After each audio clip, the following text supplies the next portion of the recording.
반갑습니다.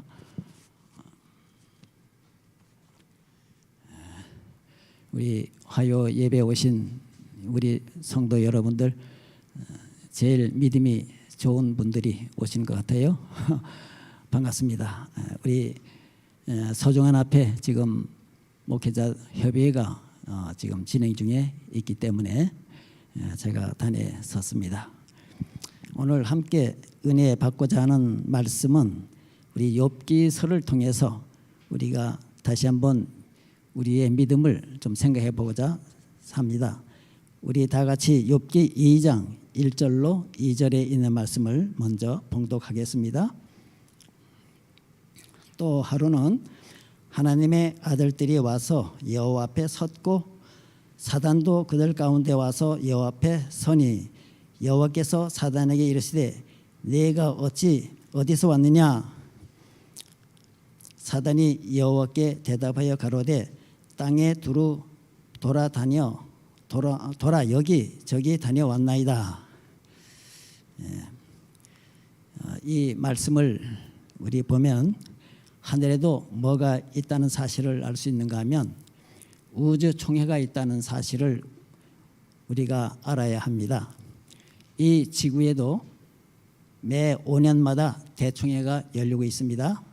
각 나라의 교회 대표자들이 한자리에 모여서 새로운 소식을 나누게 됩니다. 마찬가지로 하늘에도 우주 총회가 있는데 이 총회는 우주 가운데 수없는 은하계가 있어요. 각 지역에도 도성들의 대표자들이 있어서 그 모임의 총회의 대표자들이 모여서 거기 하나님 앞에 서게 되는 것입니다. 그런데 이 우주 총회 대표자로 누가 참석한 것을 볼 수가 있는가 하면 아담이 가야 할 그 총회에 사단 루스벨이 참석했습니다. 예수님이 십자가에 돌아가시기 이전에는 사단이 그 총회에 참석했지만 십자가 이후로는 그 우주에서 쫓겨났기 때문에 참석하지 못했습니다. 갈바리 십자가의 사건으로 사단의 모든 거짓된 정체가 거짓된 것이 나타났고 사단의 감추인 음모들이 십자가에서 온 우주 거민들에게 다 완전히 폭로가 되고 드러났어요.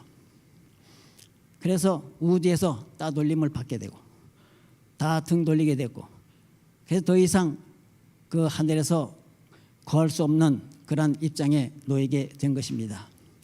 이 사건이 어디에 나오는가 하면 요한계시록 13장 9절로 10절에 그 말씀들이 나와요. 거기에 보면은 큰 용이 내어 쫓기니 옛뱀 곧 마귀라고도 하고 사단이라고 하는 온 천하를 꿰는 자라. 땅으로 내어 쫓기니 그의 사자들도 저와 함께 내어 쫓기니라. 바로 십자가 이후로 사단은 쫓기게 되었습니다. 그래서 이제 그 어린 양의 피 예수 그리스도의 피로 십자가로 승리하였느니라. 거기 10절에 보면 그렇게 됐어요. 바로 십자가 이후로 사단의 모든 정체가 온 천에 드러남으로 인해서 하늘에서 쫓기게 됐다는 말씀입니다.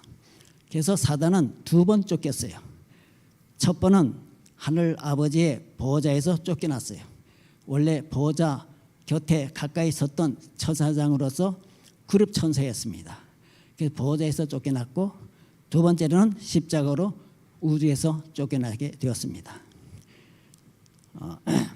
그래서 이제는 누가 이 지구의 대표자인가 하면 예수님이 우리의 사도시가 되시고 우리의 대제사장이 되시는 우리 예수님이 이 지구의 대표자로 지금 하늘에 계십니다. 우리의 중보자로 계십니다.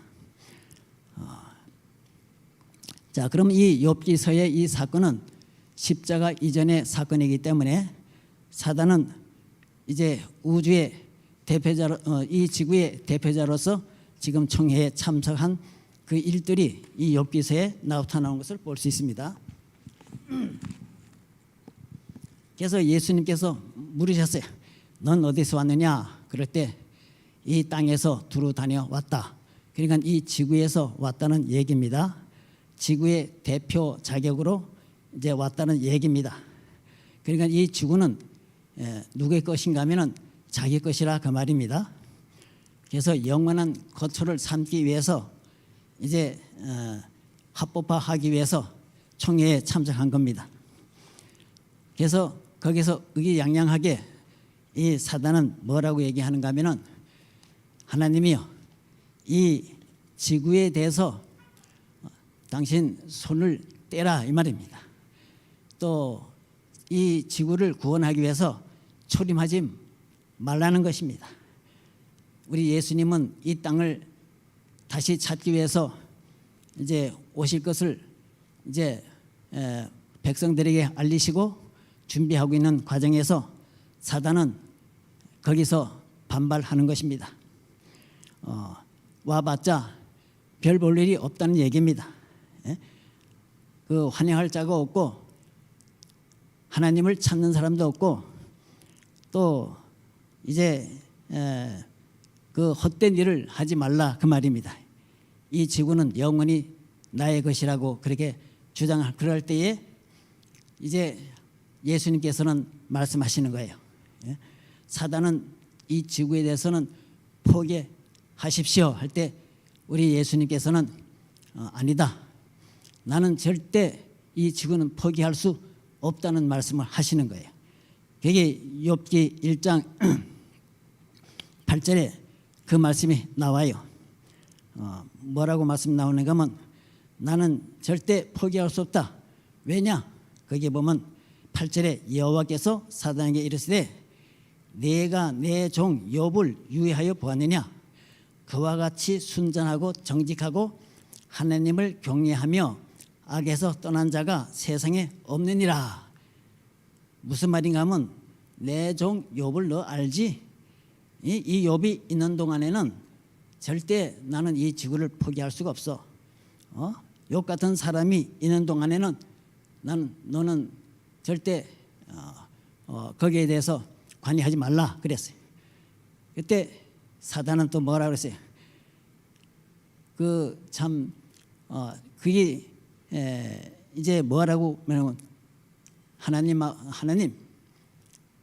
이 욥이 그렇게 하는 이유가 있다 그 말입니다. 너무 그렇게 믿지 말라. 그렇게 좋아하지 마십시오. 오해하면 안 됩니다. 이제 그런 말을 하는 거예요. 9절에 계속 보면은 그 말씀이 나옵니다. 사단이 여호와께 대답하되 뭐라고 대답했습니까?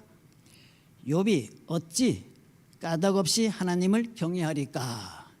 이유 없이 욥이 그렇게 하나님을 경외하고 섬기겠습니까? 그 말입니다.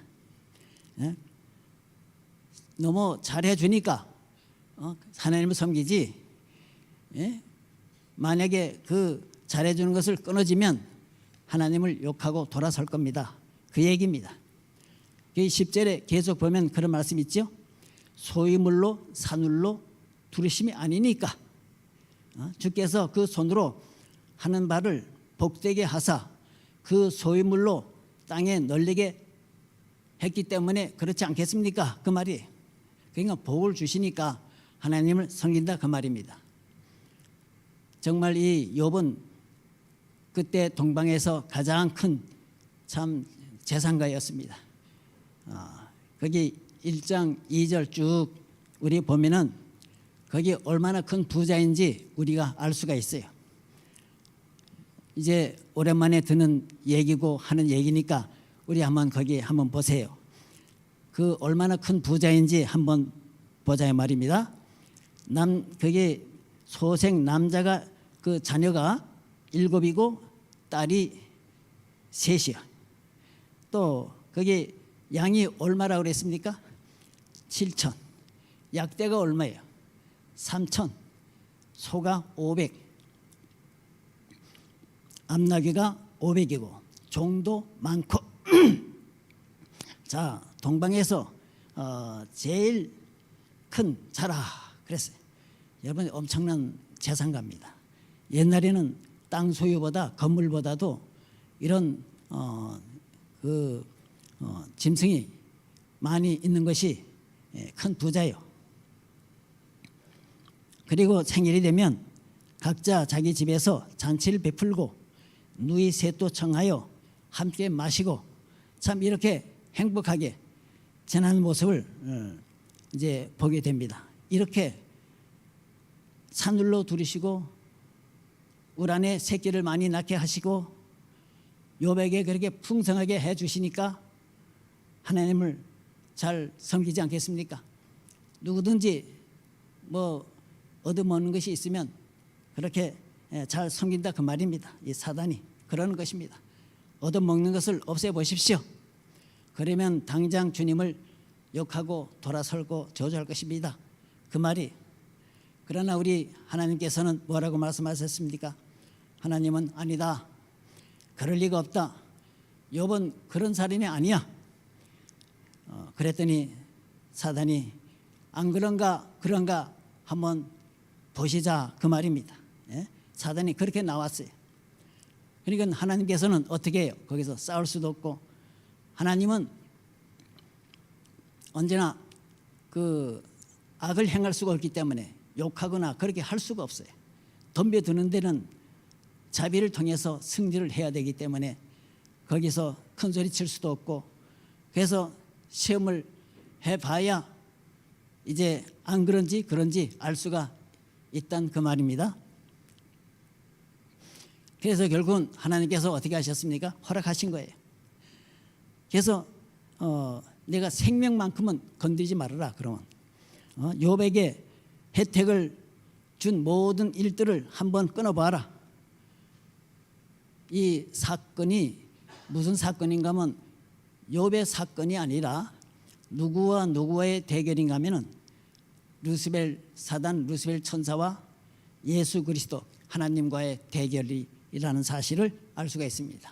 선과 악의 그런 대결이 지금 하늘에서 이루어지고 있는 거예요. 우리가 볼 수 없는 그런 세계에서 지금 일들을 지금 우리가 말씀을 통해서 우리 그 작은 빛을 통해서 자세하게 알려주고 있는 것입니다. 그래서 우리가 흔히 생각하기를 욥이 이렇게 고통당하는 것은 그 자기 잘못, 자기의 어떤 허물, 죄가 있기 때문에 욥이 이렇게 참 저주받고 있구나 이렇게들 친구들도 생각하고 가끔 우리 성경을 보면서도 그렇게 생각을 할 수가 있는 것입니다만 욥에게는 죄가 없었지만 욥에게 이런 큰 참 어려움을 당한 이 이유는 바로 선과 악의 대결 때문에였다는 사실을 우리가 이해할 수가 있는 것입니다. 우리 시험 받을 때 때로는 여러 가지 이유가 있어요. 그 이유는 우리는 선과 악의 대결을 위한 그런 경우도 있다는 사실을 알 수가 있어요. 때로는 나의 욕심과 또 나의 어떤 그 세속에 끌려서 또 시험을 받을 때도 있지만 또 그렇지 않을 경우도 있다는 사실을 욥기를 통해서 우리는 볼 수가 있는 것입니다. 그래서 생명만큼은 건드리지 말아라 그랬어요. 그래서 욥에게 시험이 왔습니다. 처음에 어떤 시험이 왔습니까? 사람이 살아가는데 가장 필요한 재물을 다 빼앗아갔어요. 예. 우리가 참 돈 때문에 재물 때문에 우리가 하나님을 떠나는 경우가 많이 있잖아요. 그래서 생활에 필요한 것들을 싹 다 욥에게 빼앗아갔어요. 그런데 욥은 하나님을 떠나지 않았어요. 재물을 빼앗아가도 하나님은 이 욥은 떠나지 않았어요. 원망하지 않았어요. 주신 자도 주고 가져가시는 자도 주님이시라는 사실을 그는 고백하고 말았어요. 배반하지 않았어요. 그러니 그 다음에 또 2차 연속해서 어려움이 옵니다. 가장 큰 재난이 왔어요. 재물보다 더 귀한 시험이 뭡니까? 귀한 것이 뭡니까? 귀중한 자녀들을 다 빼앗아갔어요. 하루아침에 다 정말 사망했어요. 얼마나 애통할 일입니까? 이 세상에서 자녀만큼 귀한 존재가 어디 있겠습니까? 그러나 하나님을 원망하거나 욕하지 않았어요. 다음에 또 온 시험이 뭐였어요? 육체의 고통이요. 자신의 몸에 악창이 나서 고생합니다. 그야말로 인생의 최악입니다. 그런 밑바닥에서도 욥은 부인하지 않았어요. 하나님께 모든 것을 맡기고 모든 결과를 하나님께 의탁하고 있었습니다. 그런데 가장 큰 시험이 뭔 시험이었는가 하면 가까이에서 도와주고 격려해야 할 아내가 저주합니다. 욥을 향해서 뭐라고 그러세요? 여보, 당신 하나님을 저주하고 죽으시오. 당신이 이렇게 되고도 이 꼴이 되고도 하나님을 섬기겠습니까? 그 말이에요. 하나님을 저주하고 죽으라는 겁니다. 눈 뜨고 참아 볼 수가 없다는 얘기입니다. 여러분, 우리가 세상에 살면서도 가장 가깝고도 가장 먼 것이 부부라는 사실을 알 수가 있어요. 어렵게 되었을 때는 참 사랑으로 맺어졌을 때는 모르지만 그렇지 않을 조건적으로 맺어질 경우에는 달라질 수도 있습니다. 재산이 없어지거나 또 쓸모없게 되면 사랑이 변할 수도 있는 그런 사이가 되고 말 수가 있는 것입니다. 그런데 이 욥은 참 여기서 우리가 하나 바라볼 말씀은 욥은 그런 어려운 가운데서도 끝까지 하나님은 나의 창조주시고 다스리시는 하나님으로서 그는 부인하지 않았다는 사실입니다.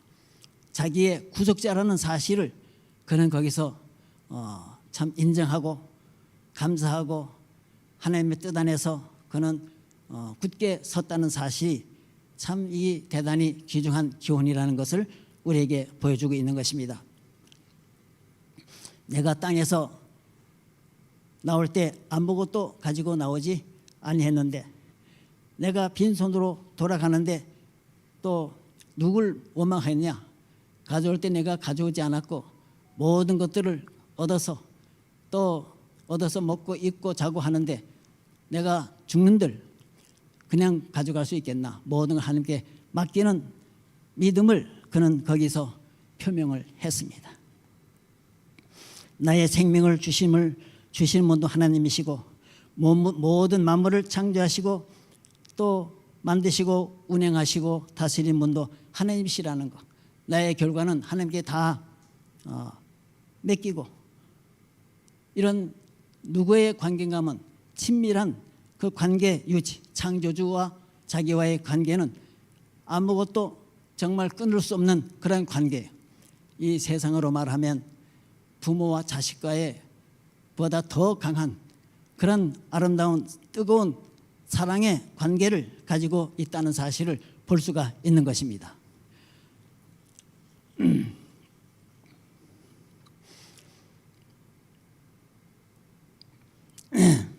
우리가 이 세상에서 우리가 살아갈 때 참 우리 사람과 사람 사이에 모든 인간은 어떤 관계 속에서 살아가고 있는가 참 이것이 대단히 중요한 것 같아요.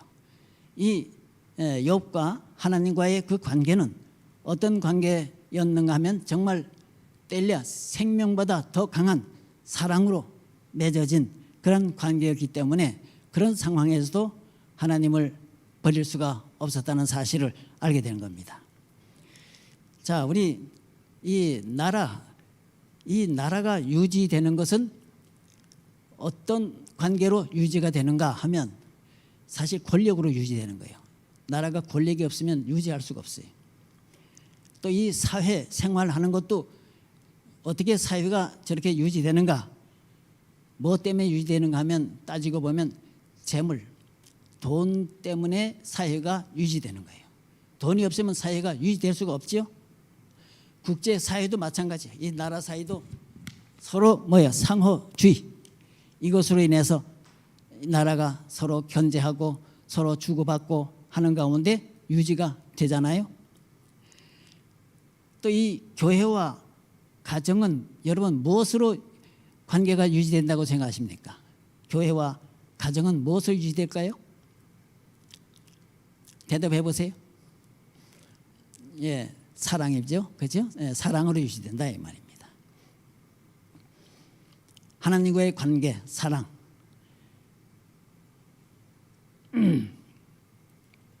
이 사랑인데 이 사랑도 여러 가지 사랑이 있겠죠. 그 전에 오래 전에 그 신문에 보도된 것을 하나 본 것이 있는데요. 참 안타까운 그런 사건이 한 번 있었어요. 그 충청도 음안면 한 저주지에 눈 덮인 겨울에 얼음이 뚜렷하게 얼지 않았는데 8살 된 아이가 얼음을 지치러 갔다가 빠졌어요. 웅덩이에 깨지면서 빠져들어갔습니다. 그 저주지 옆에 있던 그 아이의 부르짖는 소리 듣고 그 엄마가 뛰어나왔어요. 빠져가는 자기 아들을 보고 내가 저 아이를 건질 수 있다 없다 생각도 없이 그냥 건지기 위해서 뛰어들어간 거예요. 그러니까 얼음이 더 깨지는 순간에 그 아이와 함께 또 같이 빠져들어가는 겁니다. 그게 소리를 질렀어요. 이 소리 듣고 누가 나왔는가 하면 연만하신 할아버지가 나왔어요. 보니까 아들 며느리가 빠져가고 있는 거야. 이 연만하신 할머니, 이 할아버지가 어떻게 했어요? 자기가 들어가면 건질 수 있다 없다 생각 못하는 거예요. 그대로 그냥 또 뛰어 들어간 거예요. 또 함께 빠져 들어가는 거예요. 그러니까 이제 비명소리에 누가 나왔는가 하면 드디어 그 아들이 나와 보니까 자기 아들 또 부인 아버지 또 빠져들어가는 거예요. 그러니까 이 아들도 역시 마찬가지. 그 급한 상황에 어떻게 합니까? 내가 들어가면 건질 수 있다는 미처 생각 못하고 그냥 급한 마음에 뛰어 들어갔는데 그만에 헤어나지 못했어요. 그날 1대, 2대, 3대가 그 호수에서 가까운 집 앞에서 이제 죽었습니다. 자, 이 안타까운 이 사건 가운데서 뭔 생각이 드는가 하면 이 추운 겨울에 얼음구덩이에 3대를 끌고 들어가서 죽게 만든 그 힘이 뭐였는가? 무슨 힘이 그렇게 있어서 그렇게 죽게 만들었을까? 온 가족이 다 이것은 다름 아닌 사랑의 힘이었다는 사실을 알 수 있어요. 사랑도 무슨 사랑인가? 이거는 죽음보다 더 강한 그 사랑이 그를 어떻게 했어요? 죽게 만들게 되었다 그 말입니다. 그래서 우리 하나님과 나와 사이에는 어떤 관계인가 하면 사랑의 관계. 사랑인데 무슨 사랑이냐 하면 죽음보다 더 강한 사랑. 이 사랑으로 맺어지기 때문에 어떤 상황에 우리 처한다 할지라도 우리는 감사합니다.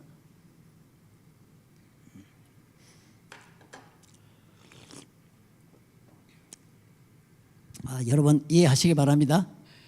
이게 참 말이 참 온돌해져서 이렇게 점점 힘들어지는 것 같아요. 그래서 제가 드리는 이 기별만큼은 확실히 여러분 마음에 꼭 새겨 잘 들여주시기를 바랍니다. 자, 그래서 그 죽음까지 이르게 한 것은 그 가족 관계, 정말 뜨거운 사랑의 그 관계가 아니었더라면 어떻게 뛰어들겠습니까? 지나가던 사람이 물에 빠져서 나 좀 살려주시오 그러면은 어디 그렇게 뛰어들어서 하겠습니까?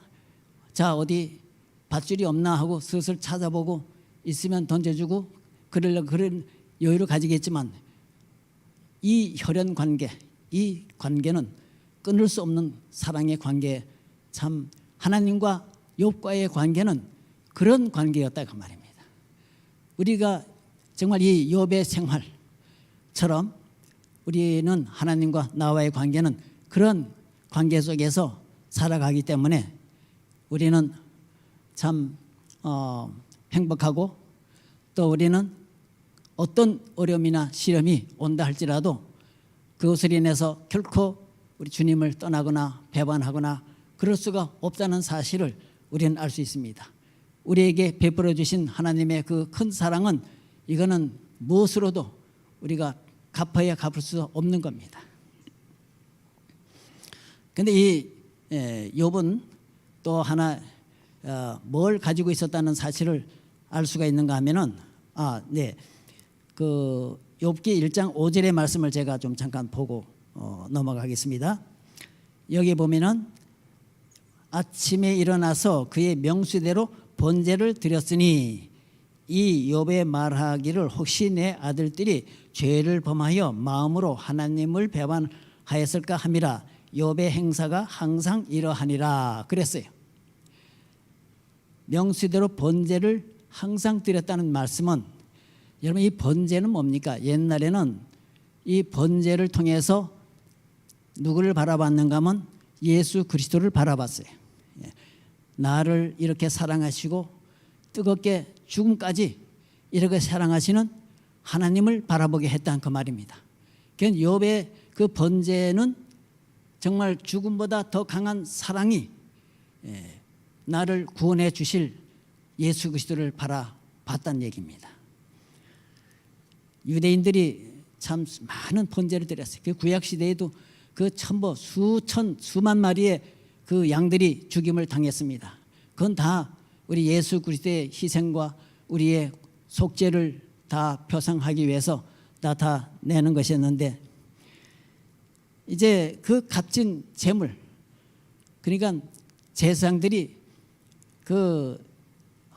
유대인들이 번제 드리기 위해서 그 예물을 가져왔는데, 그 예물을 통해서 예수 그리스도를 바라봐야 되는데, 희생과 봉사를 바라봐야 되는데 그것을 바라보지 못하고 전부 엉뚱한 생각을 하면서 번제를 드리다가 참 예수님을 알아보지 못하고 배반한 사실을 우리가 보게 돼요. 근데 우리 이 욥은 번제를 통해서 매일 욥의 행사가 항상 이러하더라 하는 것과 마찬가지로 이 욥은 정말 예수님의 그 뜨거운 사랑으로 늘 체험하는 그런 생활을 살아가기 때문에 결코 배반할 수가 없었다는 사실입니다.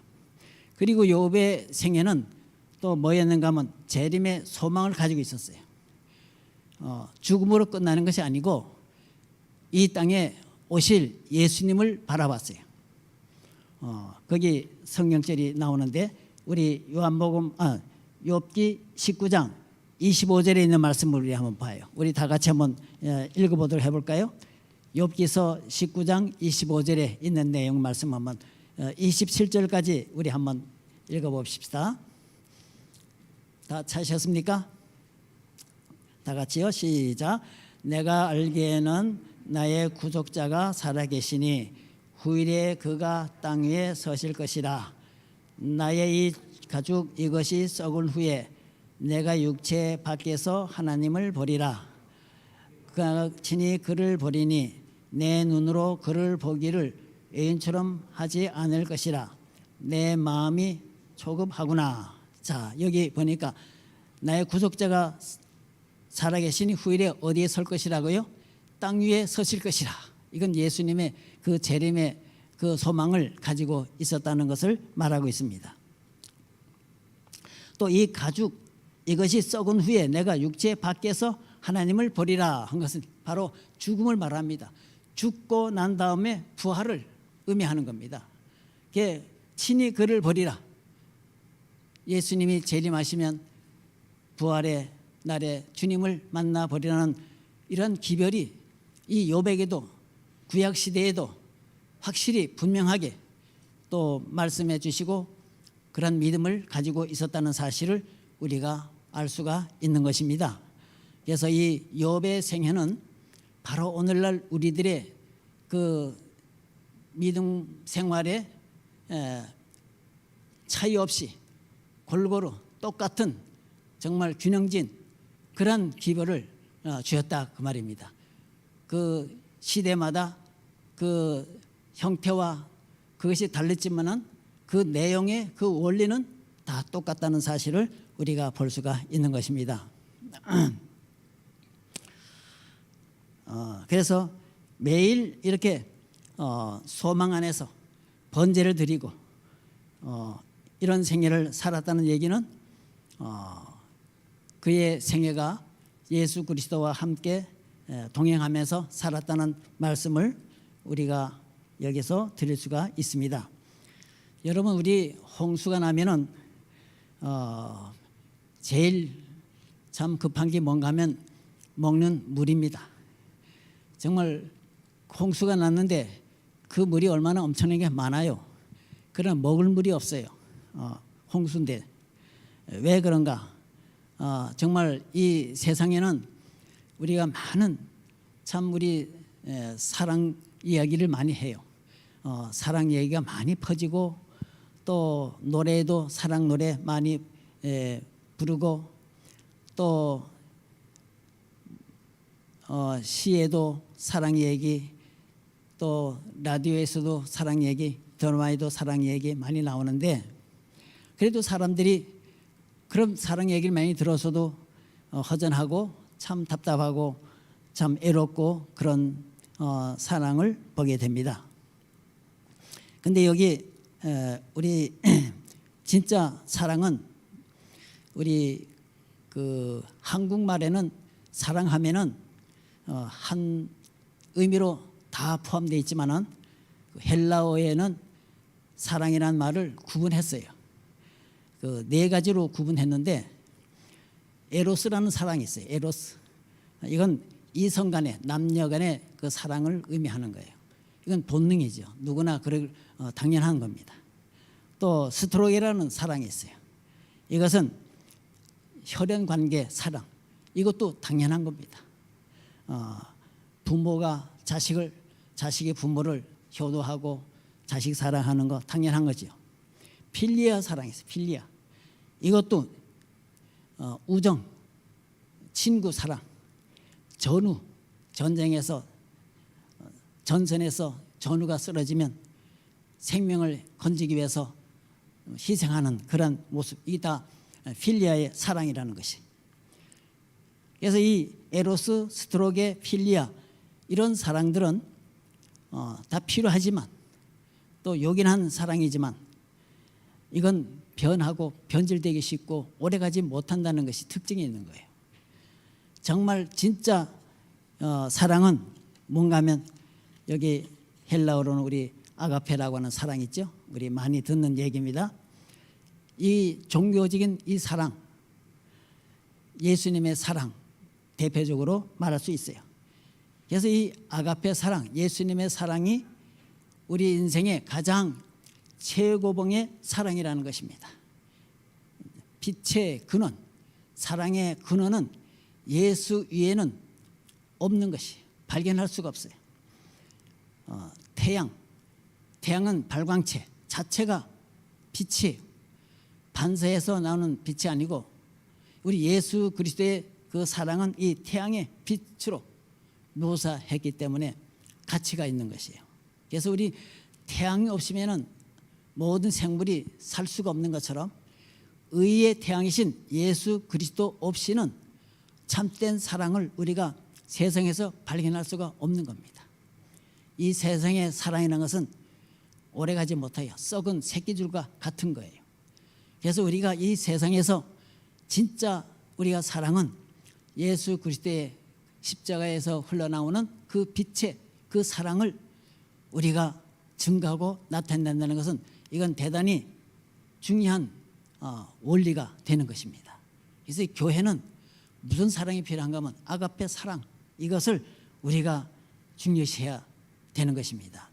그래서 이 사랑을 가지는 일은 우리가 한 가지 방법을 드리면 시편 73편 28절에 이런 말씀이 있어요. 하나님께 가까이 함이 내게 복이라. 예? 또 하나님께 가까이 가는 것이 복이라. 우리가 하나님께 가까이 갈 때 예수님의 사랑과 은혜를 체험할 수가 있다는 말씀입니다. 우리가 성령의 열매를 맺을 수가 있다는 얘기입니다. 우리 성경에 신약에 많이 나오는 말씀이 바로 그 말씀이에요. 예수님은 나는 포도나무고 너희는 가지라고 말씀했어요.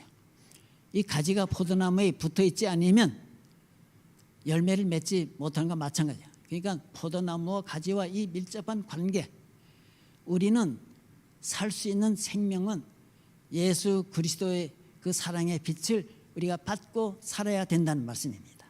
예. 여러분, 제가 이 얼굴을 이 빛으로 하면은 내 얼굴이 밝잖아요. 밝게 빛나지만 반대로 돌리면 내 얼굴이 어떻게 됩니까? 어두워져요. 빛을 안 받기 때문에. 여러분, 비행기 타고 저 북극으로 자꾸 가보셨어요. 거기 가면 어떻습니까? 언제나 거기는 얼음 덩어리, 어두워요. 왜 그렇습니까? 거기는 태양에서부터 멀리 떨어졌기 때문에 그렇잖아요. 빛이 그쪽에는 비칠 수가 없기 때문에 거기는 춥고 어두워요. 언제든지 거기는 자전할 때 태양을 등지고 이렇게 돌기 때문에 얼음 덩어리 춥고 그래요. 우리의 삶도 하나님의 예수 그리스도에 비춰오는 그 사랑의 빛을 등질 때는 우리는 냉랭할 수밖에 없어요. 어두울 수밖에 없어요.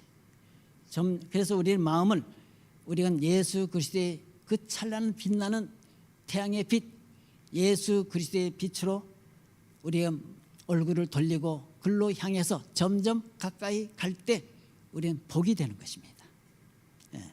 그래서 오늘에는 정말 우리 생애 가운데서 참 전에 없던, 오늘날 많이 부유해지고 화려해지고 또 많이 다양해진 사회 속에서 살고 있어요. 참 우리 모든 먹는 것이라든지 입는 것이라든지 뭐 여러 가지 보는 것이라든지 너무너무 많아요. 이렇게 많다 보니 우리가 어떤 생활을 살 수밖에 없습니까? 우리가 참 가야 할 그 방향을 우리가 잊어버릴 수도 있는 거예요. 그래서 우리 예수 그리스도를 우리 주위에 어려움이 있다 할지라도 우리가 주님을 다시 찾을 수 있고 바라볼 수 있는 그런 마음의 여유와 자세를 갖는다는 것은 대단히 중요한 것 같습니다. 옛날에 참 우리 선배, 우리 신앙 생활하는 사람들 보면은 참 어려운, 경제가 참 어려웠어요. 그 어려운 가운데서도 정말 웃으면서 찬미를 하고 아침에 변변히 먹지도 못하고 와가지고도 굶고 와서도 열심히 기도하고 또 어떤 핍박을 받고 비난을 받고 와서도 열심히 교회 생활도 하고 참 이렇게 생활을 하는 그 믿음의 선배들 보면 참 부럽기도 하고 참 내 자신의 부끄러움도 우리가 생각하게 될 수가 있는 것입니다. 그래서 우리 정말 욥의 생활처럼 항상 우리가 주님을 섬기듯이 또 영광스러운 재림의 소망을 바라보면서 생활했던 것처럼 오늘 우리 이 생활이 점점 주님을 의지하고 바라보면서 우리가 살아간다는 것이 대단히 중요한 것입니다. 베드로가 그 갈릴리 바다에서 일어난 그 사건을 우리가 생각해 보면은 그 파도에 죽을 뻔했던 제자들이 밤에 예수님이 물 위로 걸어 오셨잖아요. 그 걸어오실 때 아주 공포에 떨었어요. 그때 주님께서는 내니 안심하라 그렇게 말씀하셨어요. 베드로가 예수님인 줄 알고 아주 너무 반갑고 죽는다고 생각했었는데 구원자 예수님이라는 것을 확신이 되었을 때 요청했어요. 주여, 저도 물 위로 좀 걸어가게 해 주십시오. 요청했잖아요. 그때 오지 말라고 하지 않으시고 오라고 했어요. 이때까지 물 때문에 공포에 떨고 있었는데 예수님 말씀 한마디에 물 위로 걸어오라, 오라고 할 때 순종하면서 물 위로 걸어갔잖아요. 걸어갔어요. 걸어가니까 이 베드로가 예수님을 바라보고 있는 동안에는 안전하게 물 위로 걸어갈 수가 있었지만 이제 뒤를 돌아보게 됐어요. 내가 걸어가는 모습, 자만심이 그에 생겼나 봐요.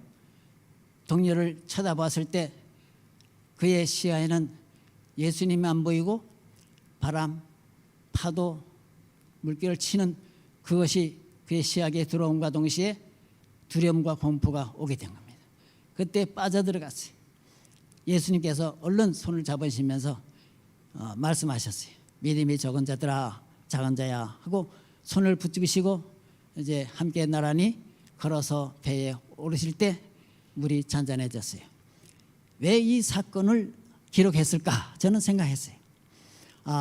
언제나 우리의 이 고해와 같은 이 세상에서 우리는 오로지 예수 그리스도를 바라보고 살아갈 때 우리가 정말 안전함이 있고 또 마음의 평화를 얻을 수가 있겠구나. 이것을 우리에게 가르쳐 주고 있는 것입니다. 베드로가 바다에서 일어났던 것처럼 우리 일상생활 속에서도 여러 가지 변화들이 많이 있지만 예수님을 마음에 모시고 바라보고 살아갈 때 마음에 참된 하늘의 평화와 쉼을 얻을 수가 있다는 사실을 우리 경험하게 됩니다. 그래서 우리 바쁘고 다양한 이 시대에 어려운 시기에 춥고 또 이런 질병의 유행으로 난리 날 때 우리는 예수님을 조용히 모시면서 욥과 같은 신앙을 가지고 우리가 생활하면 이 어려운 세상에서도 하늘의 화평과 기쁨을 가지고 아름답게 살 수 있는 하늘의 백성이 되지 않을까 해서 우리 이 말씀을 준비해서 함께 나눠봤습니다. 우리 욥과 같은 신앙을 가지시고 행복한 하늘까지 가는 그런 귀한 성도들이 다 되시길 바라면서 말씀을 여기서 마치겠습니다.